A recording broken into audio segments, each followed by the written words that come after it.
মহাৰাজ মৃগয়া যেনেকৈ আমোদৰ কৰ্ম বিপদো আছে সেইদৰে বিপদ ইচ্ছা যদি হৈছে প্ৰবল চাওক মহাৰাজ আমিও জনাইছো সন্মতি সেনাপতি সেনাপতি মহাৰাজ কিবা হেতু বিষাদিত বদন পলম নকৰি পৰা প্ৰকাশ মহাৰাজ নুৱৰ গুথবসা কৰ্ণৰ গুচ্ছয় মংগল বাৰ্তা এই সুবাখ্যান চিন্তাৰাময় কৰিম প্ৰকাশ আৰু পৰীক্ষিত কল্পনাৰো পঢ়িব পাৰিব জানো এই আঘাত আপোনাৰ নিষ্পাৱন্তৰে সেনাপতি স্থিৰময় সূৰ্য বংশধৰ প্ৰজাৰ পালক নিঃসন্দেহে জন্ম সবিশেষ বতৰা তোমাৰ মোৰ বাবে সমস্যা সমাধান ঈশ্বৰ প্ৰদত্ত জনোৱা সেনাপতি হয় নেকি কিবা অমংগল মহাৰাজ আপোনাৰ ভক্তি সমৰ সিংহ আৰু সেনাপতি নৱগ্ৰজে কিন্তু আৰ কাৰ্যসূচনা আপোনাৰ বিপক্ষে সমৰ সিংহ আৰু সেনাপতি দেৱব্ৰতে কৰিছে বিদ্ৰোহৰ সূচনা গুপ্তচৰ মুখেৰ মই শুনিলো বতৰা অনুসন্ধান চলালো গোপনে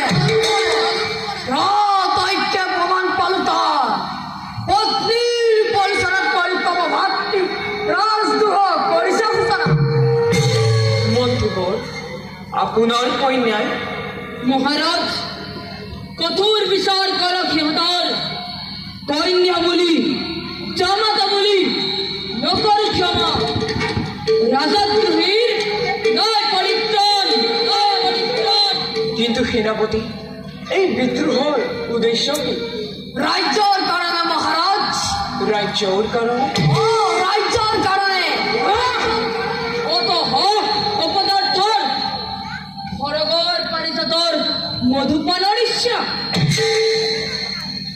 যোৱা সেনাপতি মাতি আনা ভাতৃ সমৰক মোৰ কাষলৈ ৰজা হৰিশ্চন্দ্ৰৰ বাবে ৰাজ সিংহাসন দান কৰাটো এক তুচ্ছ কথা এই মুহূৰ্ততে সমৰক অৰ্পণ কৰিব খোজো অযোধ্যাৰ ৰাজ সিংহাসন ক্ষমা কৰিব মহাৰাজ মোৰ জীৱন্ত কালত তেনে কথা নহব সম্ভৱ অযোগ্যজনক সিংহাসন অৰ্পণ কৰি নানিব কলংকৰ সূৰ্য বংশৰ চিৰদিনলৈ মন্ত্ৰীবৰ সেই ৰাজভক্ত মহাপুৰুষ ফুলৰো আছে সম্পূৰ্ণ সময়ত মই তাৰ কৰিম বিশ্বাস সেনাপতি কালিলৈ যাত্ৰা কৰিম মই মৃগয়াৰ প্ৰতি প্ৰভাততে ৰথী সৈন্য সামান্ত সকলোতে মৃগয়াৰ সম্ভাৰ কৰিবা যোৱা মন্ত্ৰীবৰ সেনাপতি আজিলৈ সভা ভংগ কৰা ভাল মহাৰাজ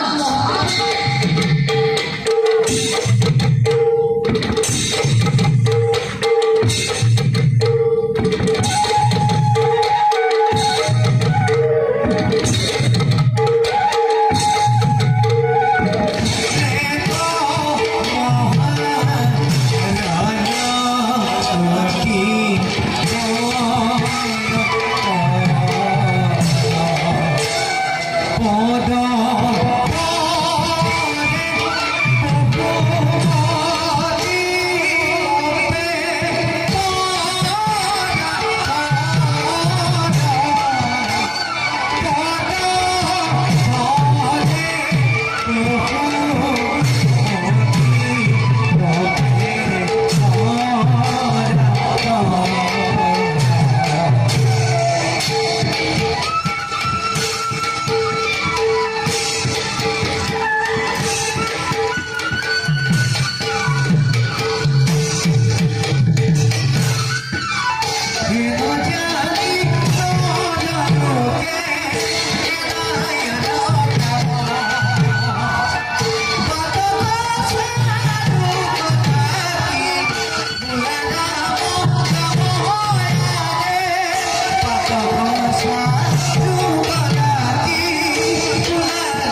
অযোধ্যার রাজদ্রোহী আজি হন্তে হবে তাই অযোধ্যার লৌহ কারাগার। বল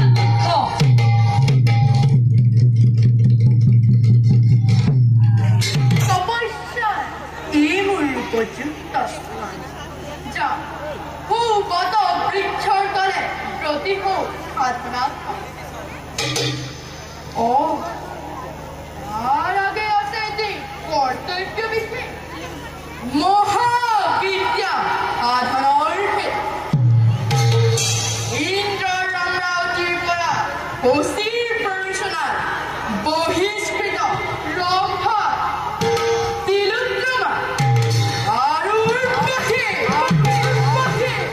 এই তিনি কুন্দরিক আর বাকি বানায় বন্দী করে রাখিবা লাগিব অতর্ব্য সেই মূল প্রথম কৰ্তব্যৰ করুয়ার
হরিশঙ্কর রাজত্ব কালত গড় এনে দুঃখ হোক রোমা রোমা রমণীগণ অসুরের মাতার করুণ প্রতিকার।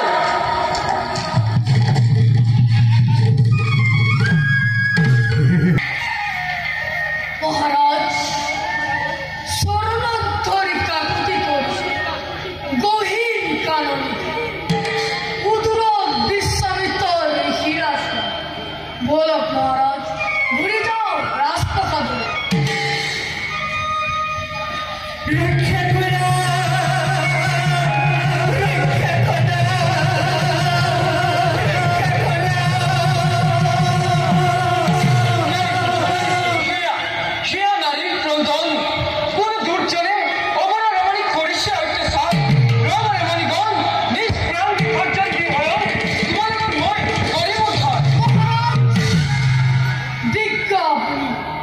সৰ্বজ্ঞ প্ৰধান কিবা এটা হৈছে নেকি ঋষিৰ আশ্ৰম ইউ যেনে ৰহস্য বিষয় কাতৰে কৰিছো প্ৰাৰ্থনা বলক মহাৰাজ ঘূৰি যাওঁ আপোন প্ৰসাদলৈ সেনাপতি ৰজা মই শৃগালৰ দৰে কিয় গুচি যাম মই আপোনাৰ আবাসে আহে যদি সহস্ৰ প্ৰলয় পত্নী পুত্ৰ আত্মীয় স্বজন সকলো যদি হয় ভস্মীভূত তথাপিতো পুত্ৰ বংশ ধৰে কদাপি ভংগ নকৰে প্ৰতিশ্ৰুতি তাৰ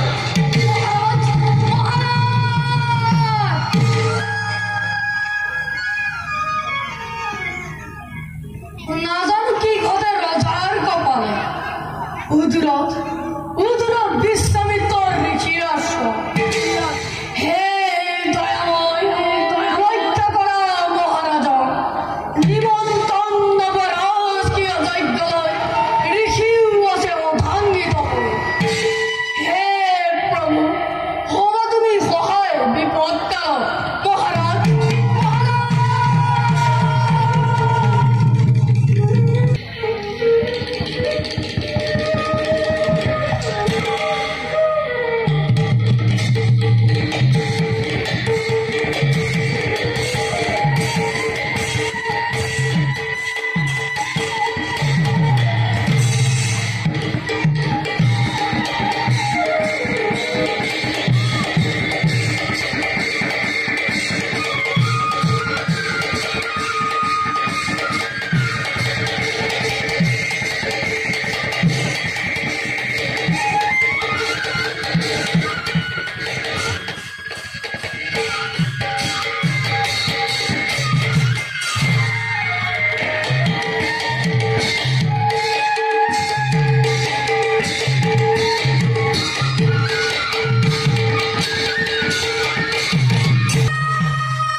মই বন্ধনমুক্ত কৰিলো ত্ৰিবিদ্যা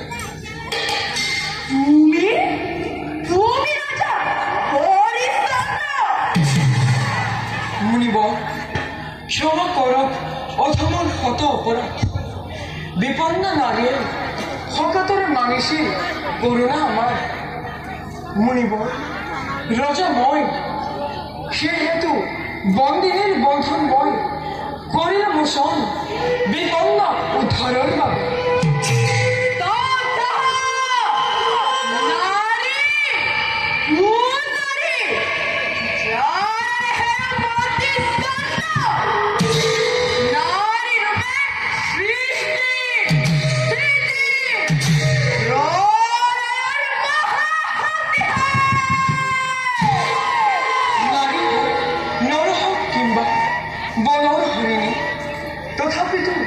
তথাপিতো প্ৰাৰ্থীৰ আশ্ৰয় দেহত যেতিয়া মোৰ সঞ্চাৰিত প্ৰাণ প্ৰাৰ্থীৰ প্ৰাৰ্থনা মই কিবাদৰে কৰো প্ৰত্যাখ্যা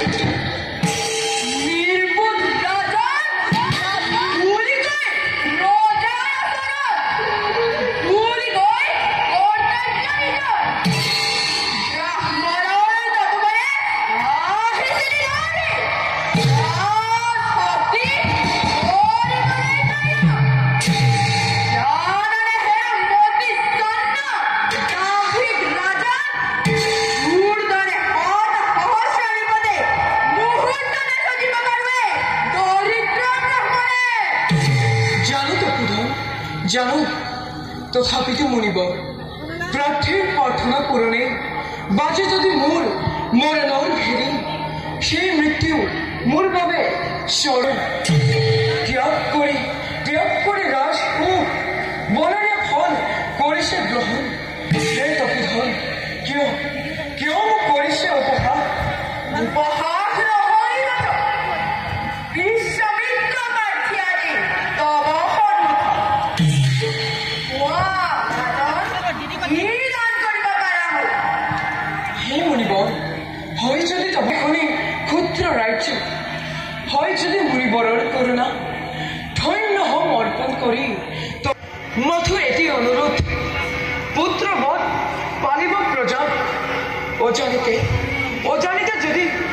কৰিছিলো কোনো অপৰাধ পুত্ৰ জ্ঞানে ক্ষমিব সকলো সেই মোৰ শেষ অনুৰোধ বৃদ্ধৰ এটোপাল চকুৰ পানী মৰমৰ চিন স্বৰূপে কৰিব গ্ৰহণ আই মহাৰাণী সভ্যা বাছা ৰোহিত ককা তই মোৰ কাষলৈ ভগৱান ইহঁতিৰ কি বিচিত্ৰ লীলা মন্ত্ৰীবৰ নিষ্পৃতি স্বৰূপে আপোনাক কৰিছিলো জ্ঞান কেলে আনিছা অফিচত পানীয়ে পানী গৰম হৈ আছে বিদায় বেলাত অভাগী ৰেতি অনুৰোধ ৰাখিব নিশ্চয় কাবেৰী ভণিকীৰ সকলো দুখ ক্ষমিব নিৰ্গুণে স্নেহৰ দেও সমৰক কৰিব বন্দী মুক্ত নিজ পুত্ৰ ভাবি সেয়ে মোৰ আপোনাৰ ওচৰত শেষ অনুৰোধ বিশ্বমিত্ৰৰ মন্ত্ৰিত্ব মই নকৰো গ্ৰহণ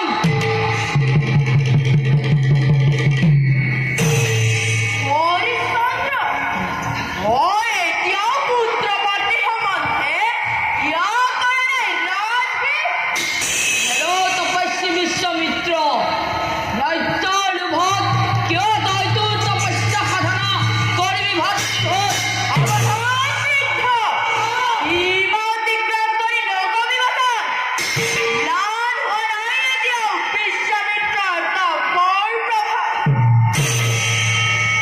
হে মুনিবৰ কাতৰে কৰিছো প্ৰাৰ্থনা মন্ত্ৰীবৰৰ সকলো দুখ ক্ষমা কৰি দিয়ক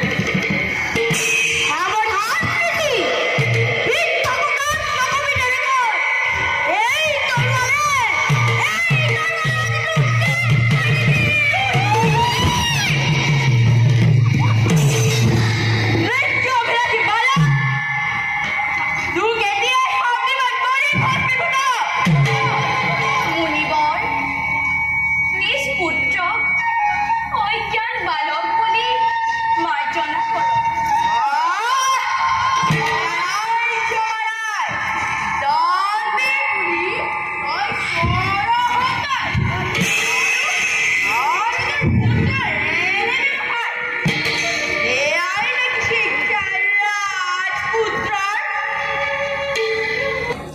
ত্যাগ কৰোঁ আমি এই ৰাজ এই ৰাজ অট্টালিকা হৰিশ্চন্দ্ৰ তই হৰিশ্চন্দ্ৰ তোৰ তোৰ তোৰ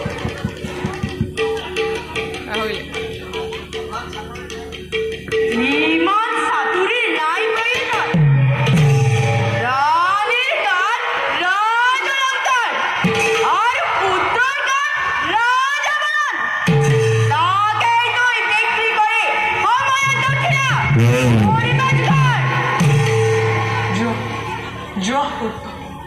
যোৱা ৰোহিত অন্তঃপুৰত ত্যাগ কৰি হাতত এই ৰাজ পোছাক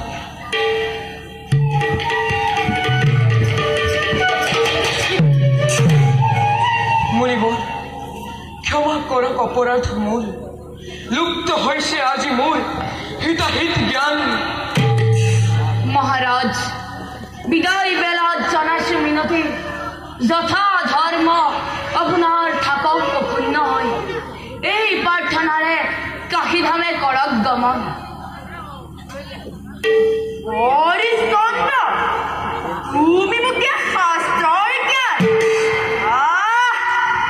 ইমান চাতুৰি সহ্য নহয় এই দানৰ কোনো মূল্য নাই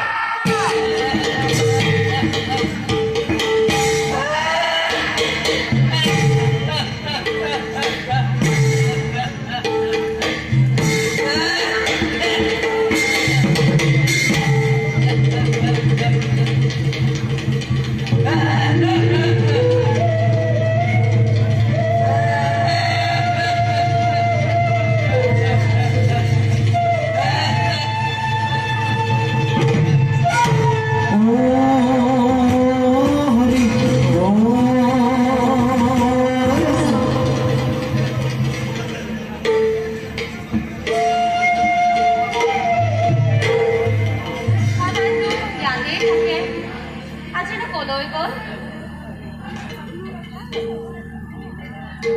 হেৰ' মানুহজনী, ইয়াত এজন মানুহ দেখিছিলা নেকি? দেখিছিলো, অলপ আগতে খুব অটহাস্য কৰি গুচি গ'ল। কোন সেইজন? সেইজন মোৰ স্বামী। মগজুৰ কিবা বিকৃতি হ'ল। তেওঁ আৰু মই ইয়াতে বাস কৰোঁ। তেওঁ 4-5 দিনৰ মূৰত ঘৰলৈ আহে আৰু আকৌ গুচি যায়। মই তেওঁ ইয়াতে আহাৰ দিওঁ। পিছে তোমালোক কোন? আমি বৰ্তমান কাশীতেই বাস কৰিছোঁ। আজি 3 দিনে লঘোণে থাকি শৰীৰ বৰ অৱশ হৈ পৰিছে। স্বামীও গৈছে আহাৰ বিচাৰি, কিন্তু এতিয়াও আহি পোৱা নাই। মই জাতি ব্ৰাহ্মণ, যদি ঘৃণা নকৰা এই আহাৰখিনিকে গ্ৰহণ কৰিব পাৰিবা। মই এই আহাৰখিনি ঘূৰাই দিলোঁ, মোৰ আপত্তি নাছিল। কিজানিবা স্বামীয়ে আপত্তি কৰে, মই এই আহাৰখিনি ঘূৰাই নিলোঁ। যদি স্বামীয়ে আপত্তি কৰে, আহাৰটো দি দিবা। মই আহিলোঁ।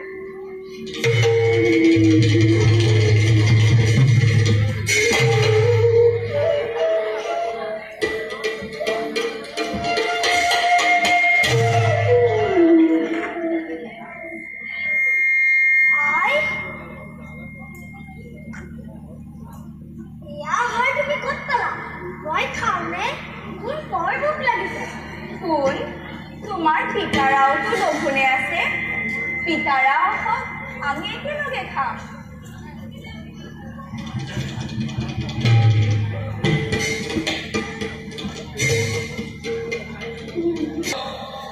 বজাৰলৈ যাওঁতে শিক্ষা সংগ্ৰহৰ বাবে এজন বেপাৰী মোৰ হাতত এটা টোপোলা দিছে।